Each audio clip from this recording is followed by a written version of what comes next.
जी नमस्कार दोस्तों, आपको हम सारे पार्टी कार्यालय गए और नेताओं से रूबरू करवाए, विधायक सबसे। अंत में हम बीजेपी के कार्यालय आए और बीजेपी के कुछ विधायकों से बात किए। ये जो दिख रहे हैं, हम बीजेपी के कार्यालय के अंदर है और संभवतः प्रयास किए कि उनका बाइट लेने के लिए, और बाइट लिया और बात कराए।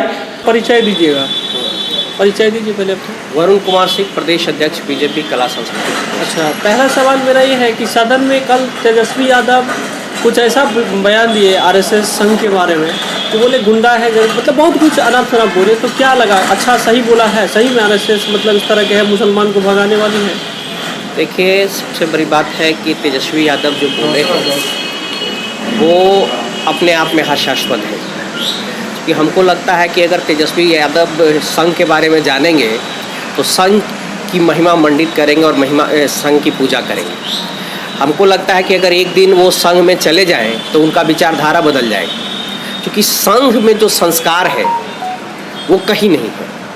हम लोग गर्व से कहते हैं कि अपने बच्चे को हम लोग अगर संघ में भेजें, संघ में जो आपको संस्कार मिलेगा, वो जब संघ की शाखा से निकला हुआ बच्चा जो रहेगा वो बहुत ही संस्कारित रहेगा, वो सुसज्जित और सांस्कृतिक व्यक्ति रहेगा, जो कि हमेशा देश में और देश हित की बात करेगा। वो कभी, देखिए, देश हमारा, सबसे बड़ी बात है कि हमारा जो देश है इसमें हिंदू, मुस्लिम, सिख, ईसाई सब है। सब लोग हमारे साथ हर सहयोग में रहते हैं।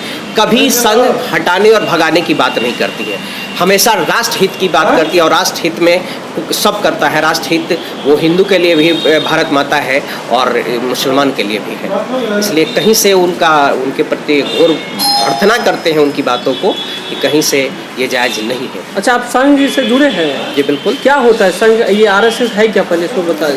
देखिए, शायद तेजस्वी यादव को नहीं पता होगा, आप बोल दीजिए कि क्या है संघ जो है वो एक सांस्कृतिक संस्था है और हमेशा देश प्रथम राष्ट्र सर्वहित के काम करता है।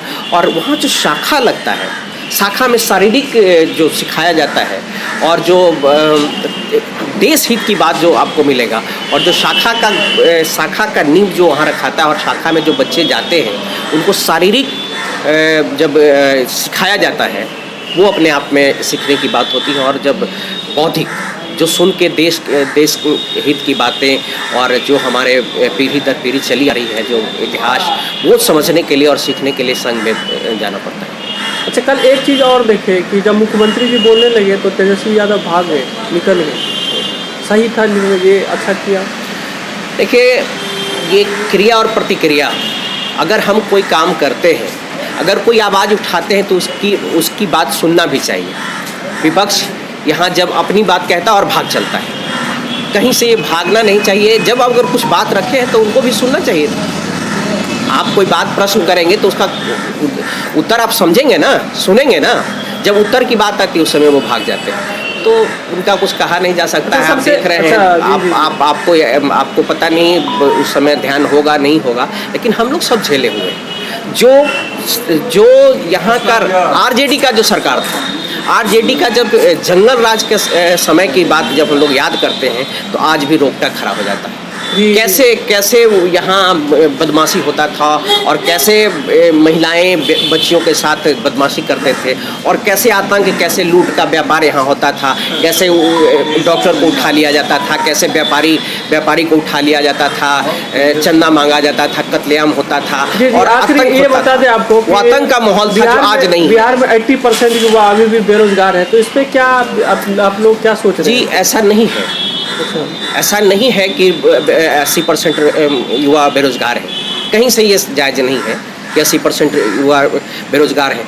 रोजगार मिल भी रही है और बहुत सारा ऐसा काम हो रहा है जिसमें उनको रोजगार दिया भी जा रहा है। क्या काम, एक दो काम बताइए तो, क्या काम हो रहा है युवाओं के लिए? मान लीजिए रोजगार मिल रहा है, कैसे नहीं मिल रहा है? जो भी आप युवा का मतलब, आप रोजगार का मतलब आप क्या समझते हैं?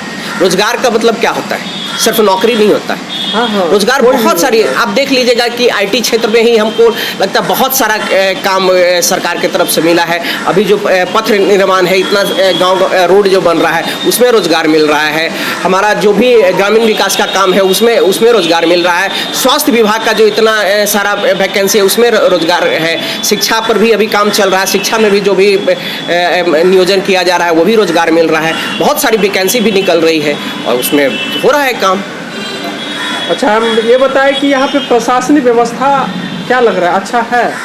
शराब धरने से बिक रहा है। सिर्फ लोगों ने अगर सर्वे किया हम तो उन्होंने ये नहीं किए बताया कि ये शराब बेचने वाले की गलती नहीं दी, बोले कि यहाँ के प्रशासन व्यवस्था सही नहीं है। क्या सही है? देखिए व्यवस्था, अब ये तो बड़े लोगों की बात है, इसका बिल्कुल जवाब जो है हमारे प्रवक्ता और हमारे जो लोग हैं वो दे सकते हैं, क्योंकि ये कहीं से देने का हम आज इसके कहीं से हम नहीं बता सकते इसके बारे में। हाँ, लेकिन इतना जरूर नागरिक होने के नाते बता नहीं कि अभी तो चल रहा है, जहाँ भी हो रहा है उसको सजा मिल रहा है, पकड़ा रहा है। जो खोजी तंत्र लगा हुआ है, खोज के शराब बेचने वाले को पकड़ा जा रहा है, उनको सजा हो रही है। अभी और भी कड़ा कानून बनाया जा रहा है।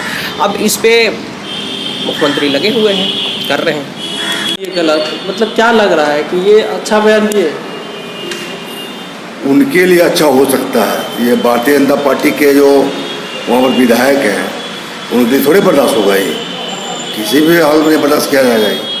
अच्छा, तो मतलब ये जो है कानून जो निकला है, आप लोग निकाले, मान लीजिए शराबबंदी वाला, कि जो शराब माफिया वो पिएंगे या जो शराब माफिया का नाम बोल देंगे तो हो जाएगा, संभव है? इस पर मैं ज़्यादा कुछ नहीं कर सकता हूँ। अच्छा, तो मतलब ये तेजस्वी यादव एक चीज़ और देखें हम उसमें कि नीतीश कुमार जी जब बिहार के मुख्यमंत्री बोलने लगे तो वो तेजस्वी यादव निकल गए। ये क्या है, कैसी कोई बात है? आप लोग अपना मनमाना है, रहे बैठे से क्या फर्क पड़ता है? अच्छा, उससे सदन में क्या फर्क पड़ता है? बैठे उठे जाए। अच्छा, अपना परिचय दे देंगे। रामचंद्र प्रसाद नाम हुआ, अच्छा, दरभंगा से हायाघाट के 84 विधानसभा के विधायक हैं, जी ठीक। भाजपा के। उपेंद्र शर्मा। पद बताइए, कौन सा पद से पार्टी से? हम पार्टी में कोई पद धारक नहीं हैं। अच्छा, और पार्टी के हम बहुत पुराने कार्यकर्ता रहे हैं, आज भी हम कार्य करता है। अच्छा, तेजस्वी यादव का एक बयान था सदन में, आरएसएस पे सेंध रहे थे, बोले कि आरएसएस ये क्राइमर है, गुंडा है, बोले ये आतंक मचा के रखे हैं, दिस दैट, बहुत कुछ बोले। तो क्या लगता है आपको, ऐसा चीज़ बोलना चाहिए? सही बोला? तेजस्वी यादव अनपढ़ है, पढ़े लिखे नहीं है, तो लोकतंत्र में मूर्खों का शासन है, ये भी पढ़ाया गया है बच्चों को, वही मूर्ख है। आरएसएस को दर्शन के समझने के लिए तेजस्वी यादव को 10 बार जन्म लेना पड़ेगा, तब वो आरएसएस के दर्शन को समझेंगे।